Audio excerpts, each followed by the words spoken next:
Amen, amen. Good evening po muli sa inyong lahat. Again, this is Real KGP Believers. We're now signing on.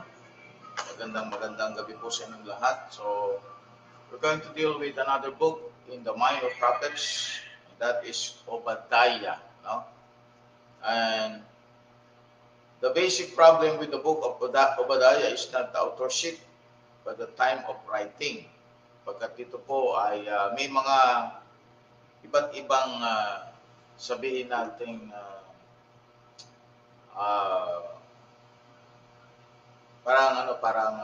they are trying to give different dates, no? The Graf Wellhausen School of Biblical Literacy has Obadiah making his prophecy before Jeremiah, and nearly every chronology that you pick up will agree with this. Even Scofield and Archbishop Usher placed the date around 887 BC.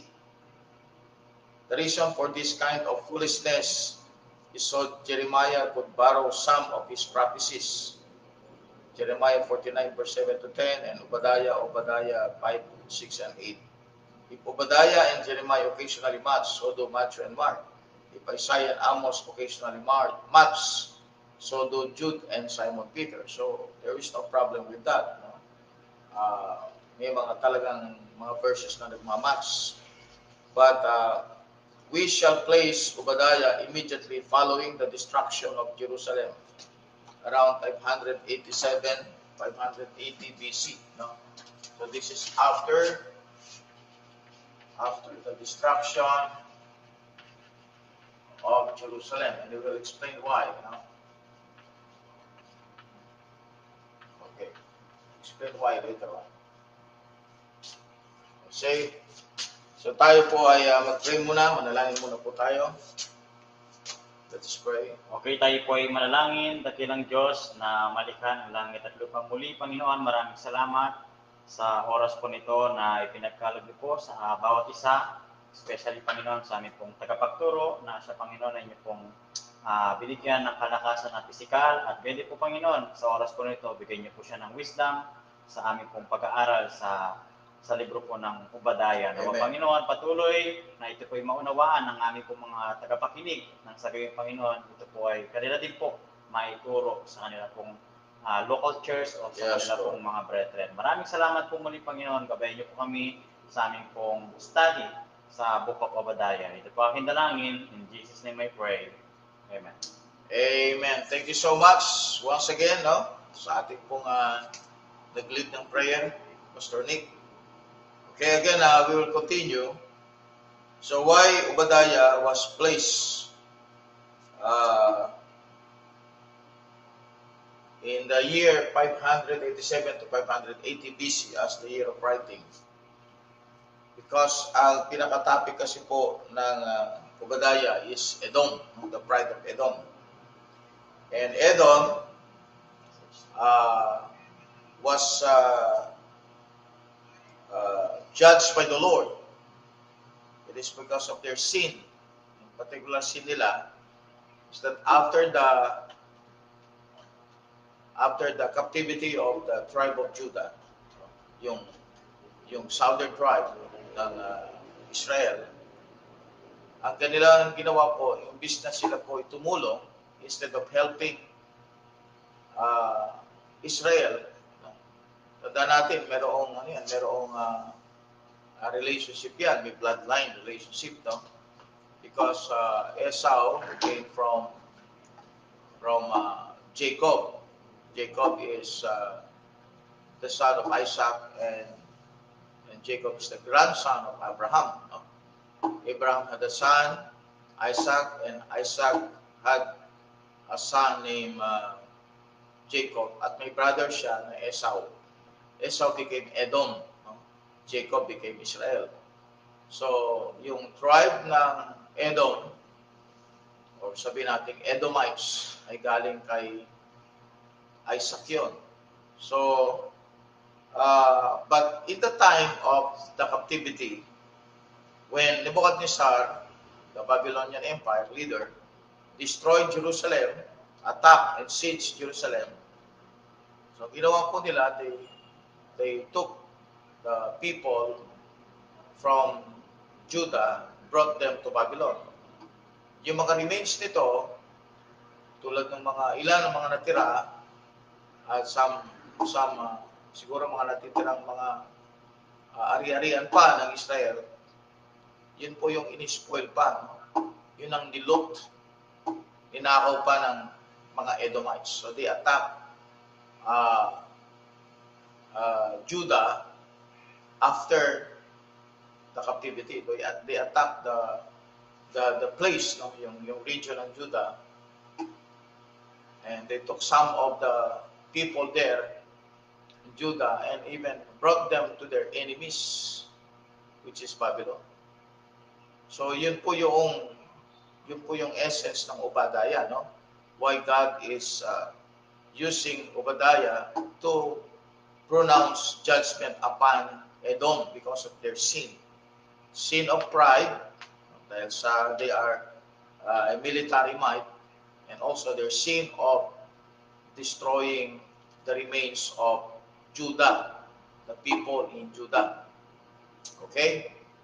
So that's the reason we believe that the writing was after the destruction of Jerusalem. Okay, not before, or sabihin natin not after, I should say, 887 BC.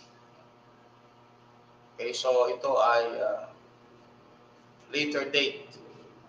Kasi kung 887 BC, medyo mas naunang panahon pa, no? Bago yung, isipin mo yung difference na yun, it's 300 years difference. Alright, so ito po yung ating date of writing. Okay, so what's the meaning of Obadiah? A servant of the Lord, or serving Jehovah, or a worshiper of the Lord. Obadiah is the shortest book in the Old Testament. 3 John being the shortest in the New Testament as well as the whole Bible. So the book has 21 verses and 669 words. 21 verses, isang chapter lang po siya. 669 words. Okay. Alright, so the KJV places Obadiah in the 4th place among the minor prophets. Pang-apat siya, no? We have Hosea, Joel, Amos, and Obadiah. Since that's the order of the Hebrew canon, the corrupt Septuagint has Obadiah placed 5th. Modern editors since 1880 have changed the order around in the Septuagint to match the King James order, so you will think that the KJV followed the Septuagint, which it didn't. The word Obadiah means a servant of the Lord. So the main thing in Obadiah is his prophecies on the second advent and the millennium. This is the main thing. The main thing. Prophecies concerning second advent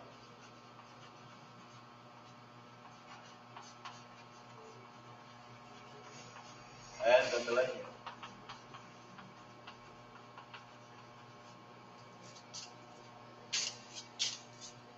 Alright. Verses 15, 17, and 18, and 21 have nothing to do with Amaziah, Jeremiah, or Joash, Nebuchadnezzar, the Babylonian captivity, Ezra, or Nehemiah. So direct cross-references to the book, like Psalms 137 verse 7 and Lamentations 4:21 to 22, are definite types of the destruction that will take place in Revelation 11:14 and the future of Israel in Job's country, which is Uz. Alright, so yung Psalms 137 verse 7. Ibasa natin, Psalms 137 verse 7.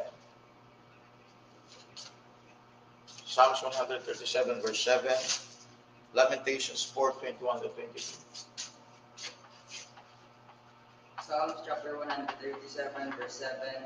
Remember, O Lord, the children of Edom who lived in Jerusalem, who said, raise it, Yan. even to the foundation thereof. Okay? So, hindi lang po sila, ang Edom ay hindi lang po ito pre-written history, but it is also a past recorded history. Ang ibig sabihin nito, Obadiah was the prophet for the punishment of Edom in the time of the destruction of Jerusalem. But also, ang Obadiah also is a pre-written book which talks about the second advent or the destruction of Edom, okay, and other nations in the future. Okay, now, so we have also Lamentations 4:21 to 22. So this match the definite types of the destruction that will take place in Revelation 11:14. Lamentations 4.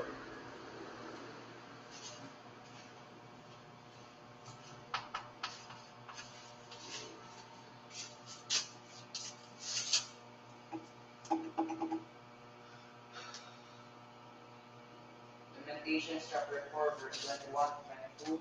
Rejoice and be glad, O daughter of Edom, that dwellest in the land of Uz. The cup also shall pass through unto thee. Thou shalt be drunken, and shall make thyself naked. Verse 22. The punishment of thy iniquity is accomplished, O daughter of Zion. He will no more carry thee away into captivity. He will visit thine iniquity, O daughter of Edom. He will discover thy sins.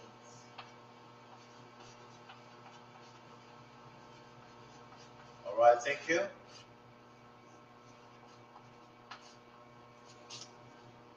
Okay. So, makukuha nating magiging mas maliwanag kapag tayo po ay pumunta na sa mismong chapter. No? We approach Obadiah as pre-written history as well as a past recorded history. A pre-written history, no? Pre-written history. So we have the old and the new, right? So yung pre-written history, ibig sabihin yung future prophetic application niya at saka yung past recorded history. So ito yung pinaka-past, that's the Old Testament.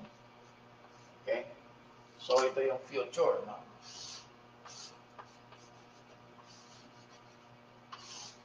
Okay? Ito yung pinaka-future. Alright? So this is the past, the future. So it's a past recorded history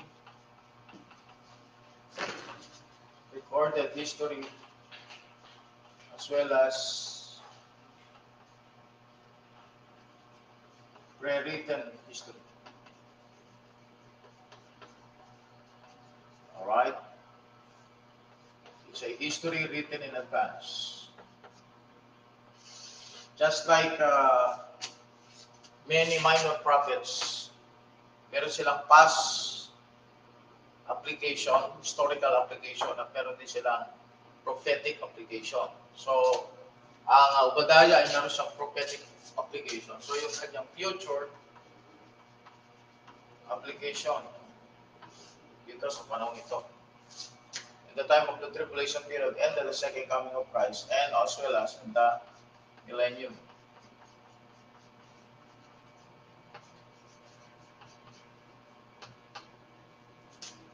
Right?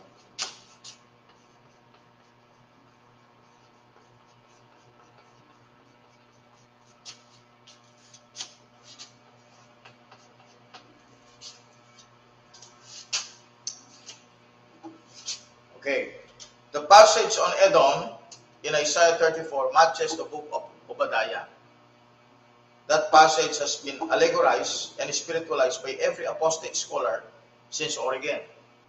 You'll find the word imagery pasted all over every comment made on Isaiah 34 verse 11 to 14 by atheists, agnostics, fundamentalists, Catholics, conservatives, liberals, and deists alike, in spite of the warning of Isaiah 34:16 that it's dealing with millennial condition of Obadiah's church. Okay? Edom is, look at Genesis 36 verse 1 and 8. Okay. Edom. Right? Tignan natin si Edom. In Genesis 36 verse 1. Genesis 36 verse 1 and 8. Genesis chapter 36, verses 1 to 8. 1 and 8. 1 and 8 lang. 1 and 8. Now these are the generations of Esau, who is Edom. Verse 8. Thus dwelt Esau in Mount Seir. Esau is Edom. Esau. Okay, so Edom, that's Esau. Okay? So, lilito ba si Edom? Yung Edom na yan, later on sa future? Yes po. Actually, isa sa mga countries na i-judge ng Diyos yan sa time ng second coming. So, importante yan kung bakit may Edom dyan. So Obadiah was called by the Lord as a prophet during the time ng captivity, no? Ng Israel, yung Judah, I should say, the southern part ng Israel. Yung two tribes na yun, it was called Judah, no? Kingdom of Judah. So, na captive yan, no? Ni Nebuchadnezzar. It was sieged for 3 times yung Jerusalem. No? Na-destroy talaga ang Jerusalem. Pasok din yung Edom, no? Imbis na tulungan nila yung Israel, mas lalong pinahirapan pang Israel. So God, in the past, used Obadiah to pronounce the judgment to Edom. No? Alam niyo nangyari sa Edom? Later on, nasakop din ng Babylon. Okay, nasira din yung empire na yan. Yung kingdom na yan. Okay? Alright, so let's see verse 1 hanggang verse 9. Judgment against Edom.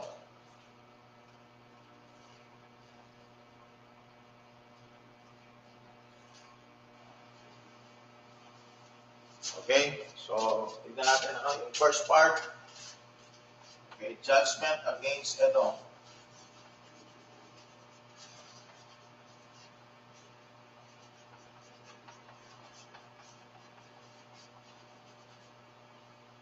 Sige, from verse 1 to verse 9. Verse 1, the vision of Obadiah, the said the Lord God concerning Edom. We have heard a rumor from the Lord, and an ambassador is sent among the heathen. Arise here, and let us rise up against her in battle. Verse 2, behold, I have made thee small among the heathen. Thou art great in despised. Verse 3, the pride of thy heart hath deceived thee, that the dwellers in the clefts of the rock, whose habitation is high. The saith in his heart, who shall bring me down to the ground. Verse 4, though thou exalt thyself as the eagle, and though thou set thy nest among the stars, then will I bring thee down, saith the Lord. Verse 5, if thieves came to thee, if robbers by night, how art thou cut off? Would they not have stolen till they had enough? If the grape gatherers came to thee, would they not leave some grapes? Verse 6, how are the things of Esau searched out? How are the hidden things sought up? Verse 7, all the men of the confederacy have brought thee even to the border. The men that were at peace with thee have deceived thee, and prevailed against thee. They that eat with thy bread have laid a wound under thee. There is none understanding him. Verse 8, shall I not even that they, saith the Lord, even destroy the wise men out of Edom, and understanding out of the mount of Esau? Verse 2, and thy mighty men of Teman shall be dismayed, to the end that every one of the mount of Esau may be cut off by slaughter. Alright, so ang binanggit po dyan is actually basically yung strength, no? Yung military strength, yung military might, no? So it's a very strong kingdom, but the problem with them, because of their military might, no?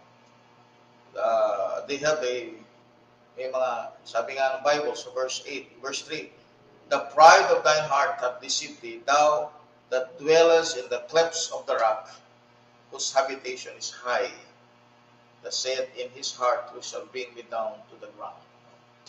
So they became vulnerable because of their pride. No?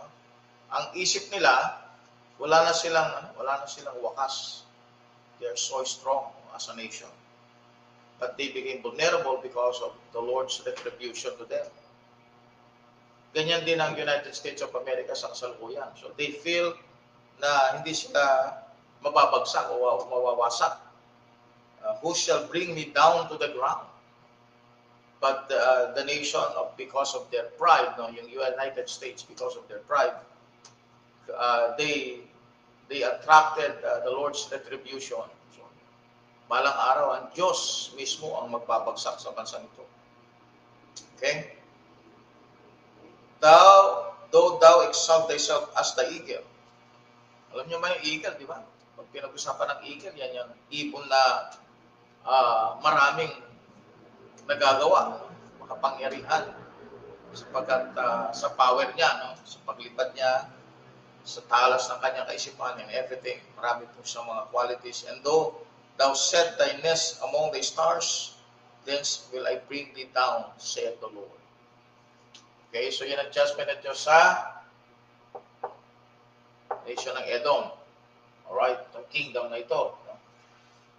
At ang Diyos ang nag-announce through Obadiah that God will destroy Edom. Now, tandaan natin bawat minor prophets, may kanya-kanya silang team. Parang ang Nahum, ang kanyang ina-announce naman na destruction ay yung Assyria, no? Tapos ang noong nakaraan, we talk about Jonah, right? So ang kanyang ina-announce naman yun, yung destruction ng city ng Assyria, yung Nineveh, yung major city ng Assyria. So noong nakaraan, Habakkuk, no? We talk about also the destruction of Babylon. Okay, yung plus yung prophetic application ito sa second coming. So makita natin na bawat minor prophets, meron silang kanya-kanyang team. Pero kung mapapansin natin, okay, yung format, no? Yung spiritual principle nito ay yung pride, yung arrogancy, yung evil and wickedness ng anumang bansa, ng anumang nation. God is going to end it. No? Tatapusin ng Diyos lahat ng kayabangan, yung pride, pagmapataas ng tao, lahat ng bansa, ibabagsak ng Panginoon. At gagawin niya yan at the second coming of Christ. Okay? Let's continue. Alright? So verse number, the Edomites sin against the Jews. Ito yung kasalanan ng mga Edomites.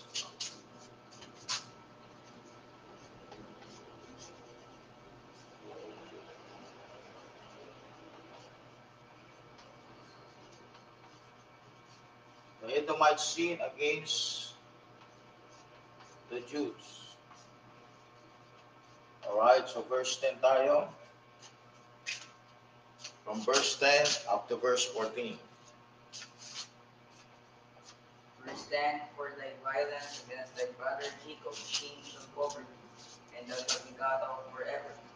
Verse 11, in the day that thou stoodest on the other side, in the day the strangers carried away captive, his forces and foreigners entered into his gates, and cast lots upon Jerusalem, even thou wast as one of them. Yun, as one of them. 12, but thou shouldest not have looked on the day of thy brother in the day that he became a stranger, neither shouldest thou have rejoiced over the children of Judah in the day of their destruction, neither shouldest thou have spoken proudly in the day of distress. Verse 13, thou shouldest not have entered into the gate of my people in the day of their calamity, yet thou shouldest not have looked on their affliction in the day of their calamity, nor have laid hands on their substance in the day of their calamity. Verse 14, neither shouldest thou have stood in the crossway to cut off those of his that did escape, neither shouldest thou have delivered up those of his that did remain in the day of distress. Alright, thank you so much. So we have the Edomites sin against the Jews. Sabi ng Bible dito sa verse 11, sabi niya, in the day that thou stoodest on the other side, sumama ka sa mga Babylonian. In the day that the strangers carried away captive his forces, yun yung panahon ng captivity ng Judah, ng mga Babylonians. And foreigners entered into his gates and cast lots upon Jerusalem, even thou was one of them. Sinamahan mo pa yung mga enemy ng Israel o ng Jews. But thou shouldest not have looked on the day of thy brother. Kapatid niya yan. In the day that he became a stranger, neither shouldest thou have rejoiced over the children of Judah. Natuwa pa daw sila sa destruction ng Judah. In the day of their destruction, neither shouldest thou have spoken proudly in the day of distress. So that's the sin of Edom. Now, considering na ito ay merong application sa ating panahon, no? Sa ating panahon. So we have what we call anti-Semitism spirit. Palagi kong pinabanggit yan.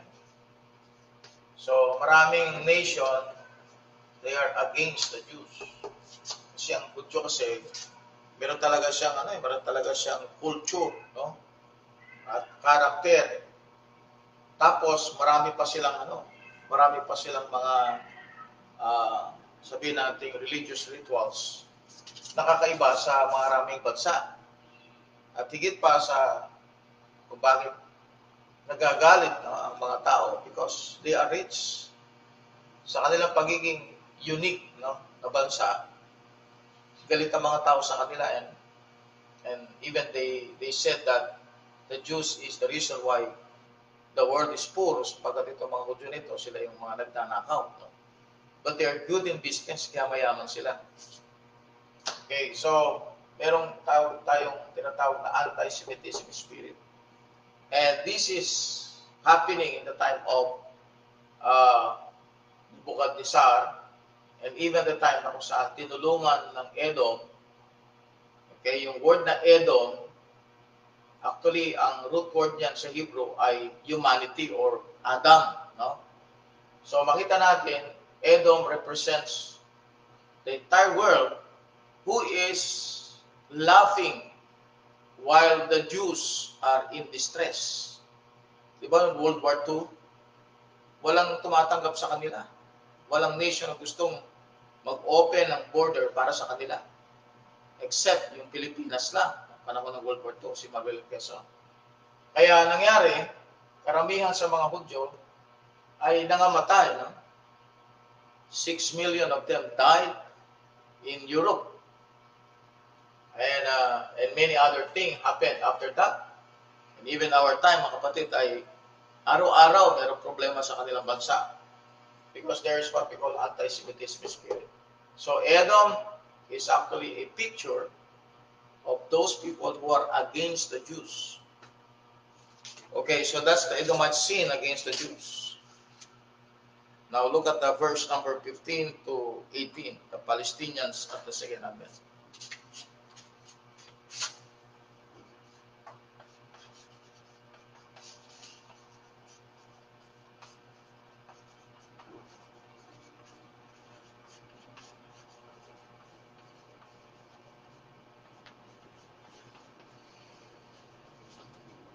Alright.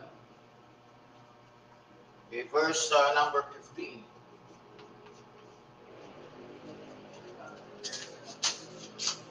To 18. Verse 15, for the day of the Lord is near upon all the heathen. As thou hast done, it shall be done unto thee. Thy reward shall return upon thy own head. Verse 16, for as they have drunk upon my holy mountain, so shall all the heathen drink continually. Yea, they shall drink, and they shall swallow, and they shall be as though they had not been. Verse 17, but upon Mount Zion shall be deliverance, and there shall be fullness, and the house of Jacob shall possess their possessions. Verse 18, and the house of Jacob shall be a fire, and the house of Joseph a plain, and the house of Esau for a stumble, and they shall settle in them and devour them, and there shall not be any remaining of the house of Esau, for the Lord hath spoken. Amen, amen. Palestinians at the second advent. Okay. For the day of the Lord is near upon all the heathen. As thou hast done, it shall be done unto thee. Thy reward shall return upon thine own head. The heathen. Here is another double application.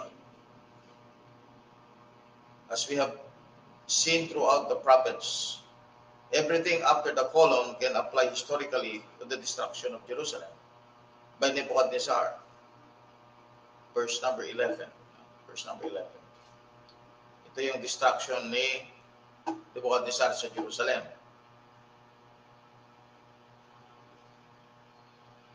So after the colon,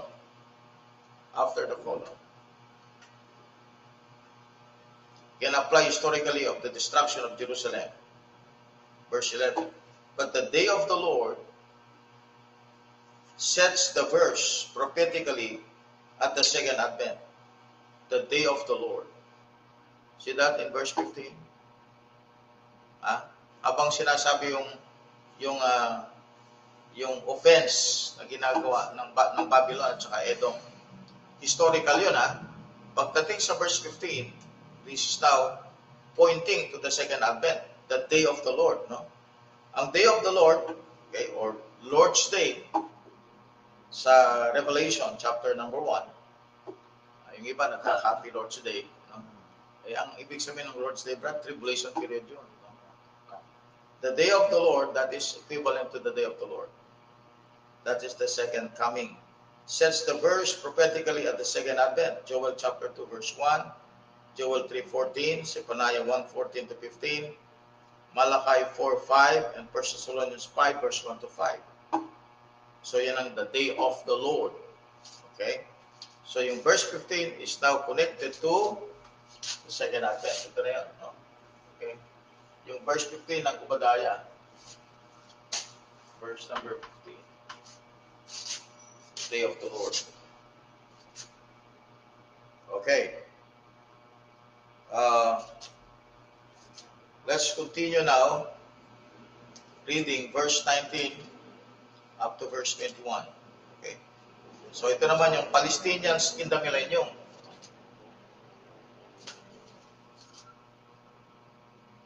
Verse 19, verse 21, and they of the south shall possess the mount of Esau, they of the plain, the Philistines, and they shall possess the fields of Ephraim, and the fields of Samaria, and Benjamin shall possess Gilead. Verse 20, and the captivity of these hosts of the children of Israel shall possess that of the Canaanites, even unto Zarephath, and the captivity of Jerusalem, which is in Sepharad, shall possess the city of the south. Verse 21, and Savior shall come up on Mount Zion to judge the mount of Esau, and the kingdom shall be the Lord's. Alright, so God announced judgment to the nations who are wicked, evil, who are against the Jews. No? But makita natin na most of the time sa minor prophets, ang ending ay yung second coming ni Christ at saka yung kung paano i-restore ng Diyos ang Israel, and at the same time, kung paano itatapusin ng Diyos ang enemies ng Panginoon, plus is going to establish His kingdom. Alright? So ganito po rin yung setup ng Obadiah. Verse 19, notice again that the people that are using Israel's land are all Muslims. They of the south shall possess the mount of Esau, and they of the plain, the Philistines, and they possess the fields of Ephraim, and the fields of Samaria, and Benjamin shall possess Gilead. Okay? So, notice again that the people that are using Israel's land are all Muslims. The Philistines, Samaria, and the Canaanites in verse 20 are today the Gaza Strip. Yan yung panahon natin ngayon, that is the Gaza Strip, the West Bank, and the Palestinians. Oh. Sarephat, in verse 20, is in Lebanon. And Esau and Gilead are Transjordan. So makita mo lahat ng mga enemies ng Israel, no? Surrounding the land of Israel are all mentioned here. So sa second coming, God will judge them. So mga Muslims ang usually magiging main people in the land of Israel, okay, ang tinatawag na Palestine ngayon, na kung saan it will become, they were going to be the enemies of the Lord that will be judged at the second coming. Every one of them is connected with Ham and Canaan, Genesis 10, verse 6 to 19. And they will lose the land, mawawala sa kanila yung land, because the land na kanilang pinoposes ngayon, tulad ng Transjordan, West Bank, Gaza Strip, Lebanon, will be taken from them by the Lord. At igagrant ito doon sa mga Hudyo. Genesis 15, verse 18 to 21. Yan po yung Abrahamic covenant, no? Yung covenant ng Diyos kay Abraham. Okay, verse 21, the word saviors is used here as you find in 2 Kings 13:5 and Nehemiah 9:27. They are saviors from physical oppressors, as you read in the book of Judges. That is not the way it is used in Isaiah 43, verse 11, Isaiah 45, verse 21, and Isaiah 49, verse 26, where God is the Savior from sin, death, and hell. The Saviors, small s, in this verse are future judges. Future judges. So, kailan ito? Mga ito. Okay? So, yung mga Saviors. Ito yan. Future judges. Saviors. Future judges. Joel chapter 3 verse 12. Pakibasa lang. Hanggang Joel chapter 3 verse 12 and then 16 to 17. Joel chapter 3 verse 12. Let the heathen be weakened and come up the valley of Jehoshaphat. For there verse 16 to 17. Verse 16 to 17. The Lord also shall roar out of Zion and utter his voice from Jerusalem, and heavens and the earth shall shake. But the Lord will be the hope of his people and the strength of the children of Israel. Verse 17. So shall ye know that I am the Lord your God, dwelling in Zion, the holy mountain. Then shall Jerusalem be holy, and there shall not change as So millennium na yan, ano? Matthew 19:28.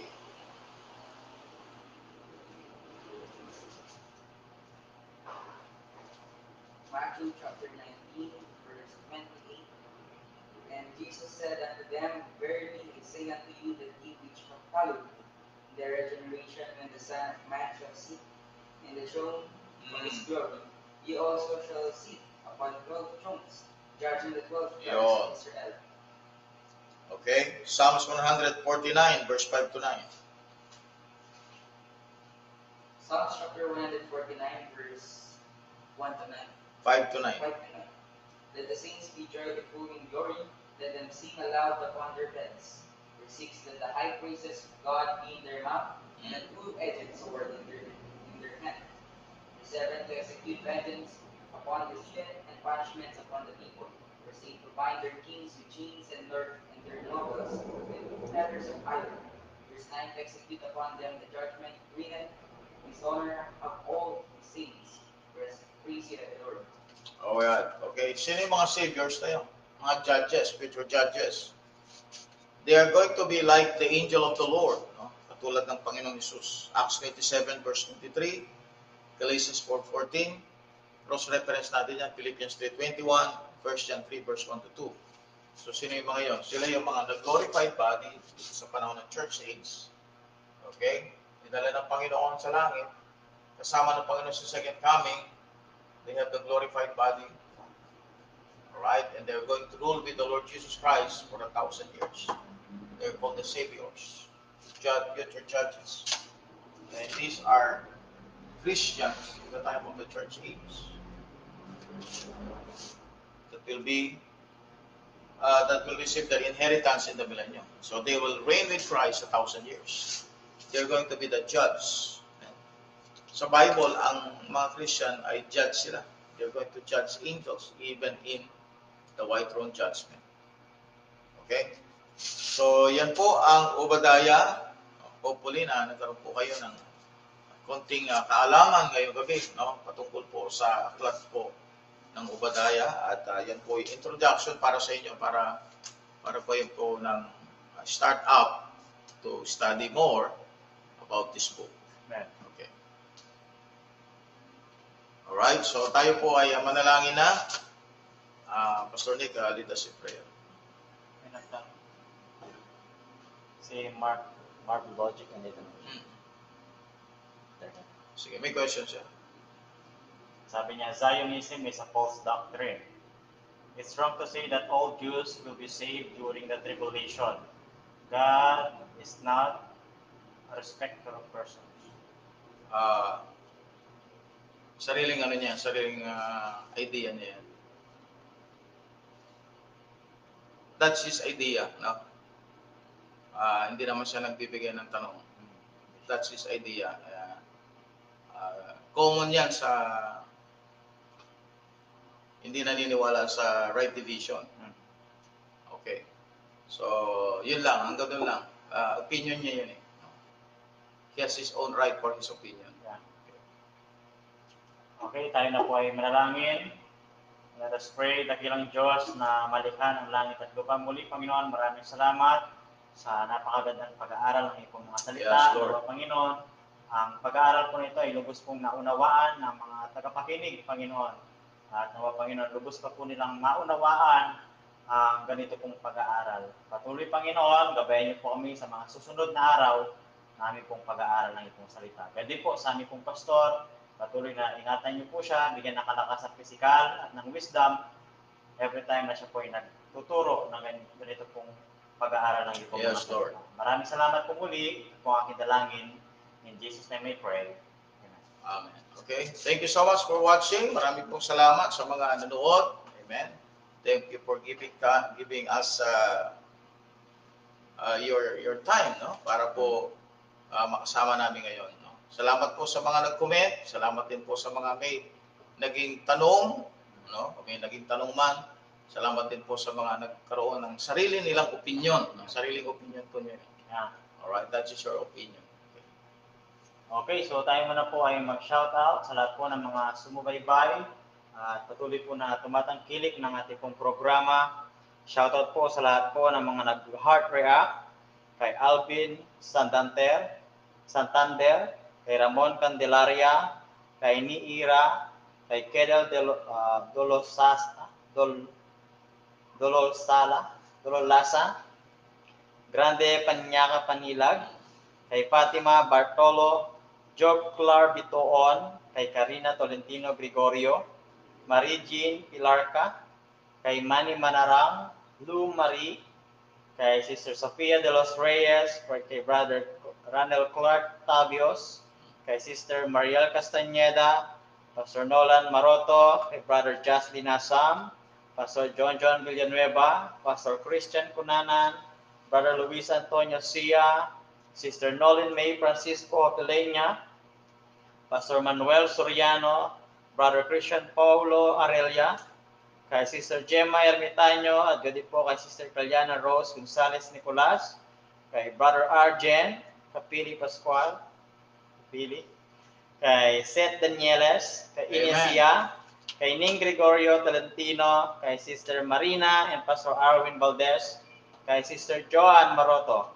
And shoutout po sa lahat po ng mga patuloy na sumusubaybay at tumatangkilik ng ating pong programa. Shoutout din po sa mga nag-comment at mga meron po mga personal na mga opinion.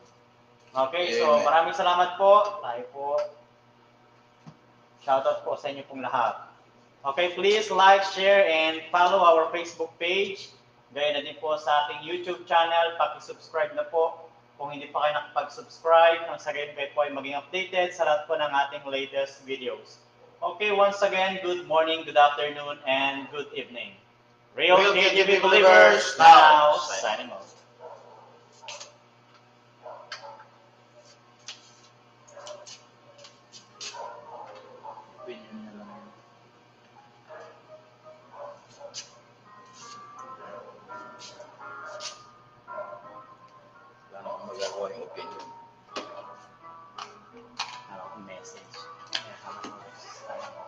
opinion niya. Pero dapat approve niya. Kasi sa akin na, isa na.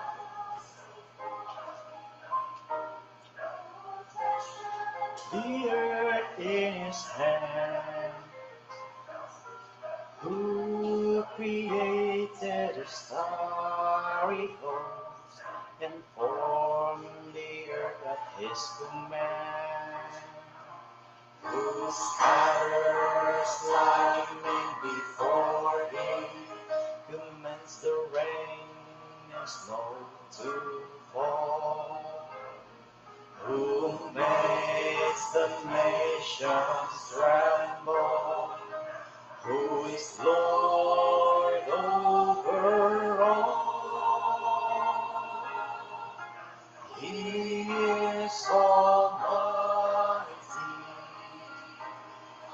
changeable God, King of kings, Lord of lords, Lord in majesty.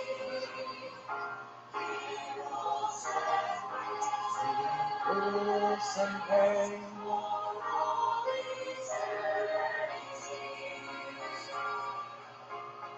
All boys sing, all change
robed in majesty, He rules and reigns.